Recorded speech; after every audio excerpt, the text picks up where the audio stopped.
All right, hi, this is Nelson. I'm presenting for Google Slides presentations for CIS041, and my topic is about basketball basics and strategy. This is meant for students or beginner basketball players, and it's a beginner's guide to the game, not really a lesson, as an introduction, most likely.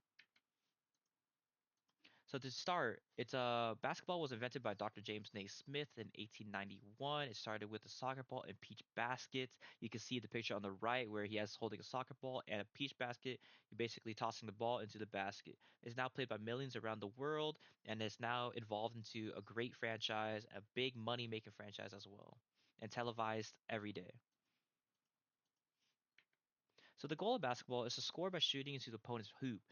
There's different types of points, which is a two-pointer, which is a normal points. There are three-pointers, long-range type of points, and one-pointers, which is can be considered free throws in the game of basketball. So there are roles on the courts. There's five roles. Will be the point guard, who handles the ball, runs the plays. Shooting guard, which is basically the best shooter and number one, or could be the number one option on on a team to score. There's a small forward, which is a balanced player or a jack of all trades. A power forward, someone that needs to be strong near the hoop and make people gravitate towards him. And there's a center, someone that's tall and protects the rim. Over here, we have an infographic of the Minnesota Timberwolves, and there are starting five players. We have Mike Conley, who is the person that handles the ball and runs the plays, the point guard, the court general, one might say. We have Anthony Edwards at the two, or the shooting guard position, who is the best shooter, number one scoring option for his team, a world renowned young talent that's recently been making a big name for himself in the league. We have at small forward, a balanced player, Jaden McDaniels. This person can run the offense. He could be a great defensive player, whatever you need him to be. We have power forward, strong near the basket, Julius Randle. Taking a look at him, he's a big guy, strong player, can't score the ball. Of course, he's gonna need someone to 2v1 him. He's gonna pull people towards him, and he's gonna be a great threat in the paint or in the game of basketball. And he constantly needs help. He needs people to 2v1 him. We have center, tall, protects the rim. We have Rudy Gobert, tall player, over 7 foot here. He's got it's gonna be impossible to put the ball in the opponent's hoop. Just look at him, tall, protects the rim, can make his own points. He's 7 foot. For reference, the basketball hoop is 10 foot. He needs to jump 3 foot just to put the ball in the basket. Great threat in the game of basketball. Some basketball rules you need to know is that you need to dribble when moving. So if you're moving up and down the court, you need to dribble the ball. Don't travel or don't double dribble. So traveling essentially is the act of holding the ball while moving up and down the court or moving around the court. It just makes it really hard to defend them, or it's also really illegal because it creates a lot more movement in the game of basketball where it becomes really unnecessary and really difficult to just understand what to do or what to do.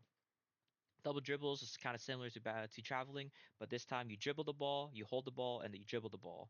So essentially, you pick up your dribble, but then you start dribbling again. That's a double dribble, and the same thing. It does the same thing as traveling. You just become really unpredictable, really hard to guard, and it creates a problem for the defense to know what to do or what to do.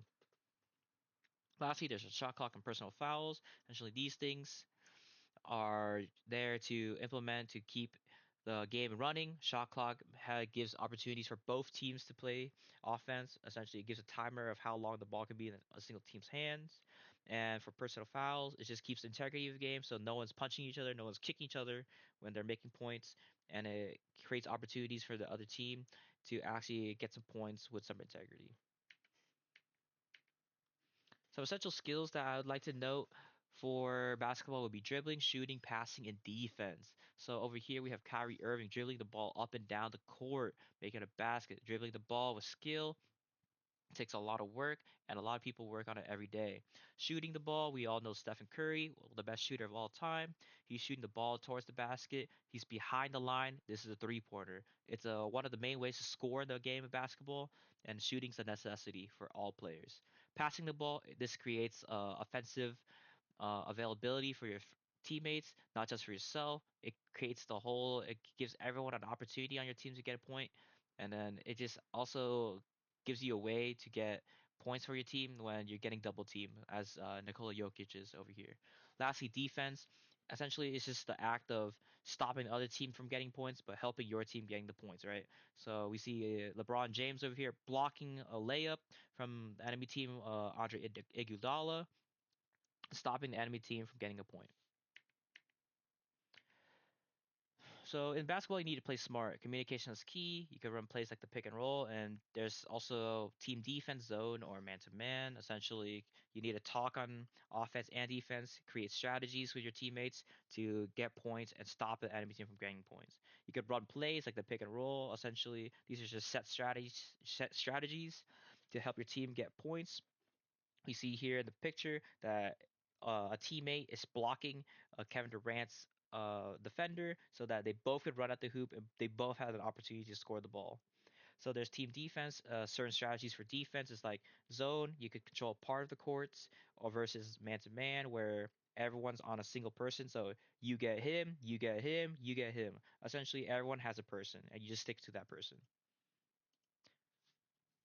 Some benefits of basketball is that it's fun and competitive. It's great exercise and builds friendship and discipline. Essentially, essentially these are all things that help are benefits of basketball, and then you could get great exercise and it's great for cardiovascular health. And then it's because of the team game, you build friendships and discipline at the same time. So final takeaways is that basketball is more than a game. It builds skill, learn the rules, practice consistently, and teamwork and smart play matter. And then we see a picture of Stephen Curry here with the championship trophy. He did all of these to gain the championship trophy. It's basketball's more than just a game, so people dedicate their whole lives to it, and it takes a lot of skill. That's why you need to practice consistently. And at the end of the day, it's a team game. You're not alone. It's not a 1v1. And thank you so much for listening to this presentation.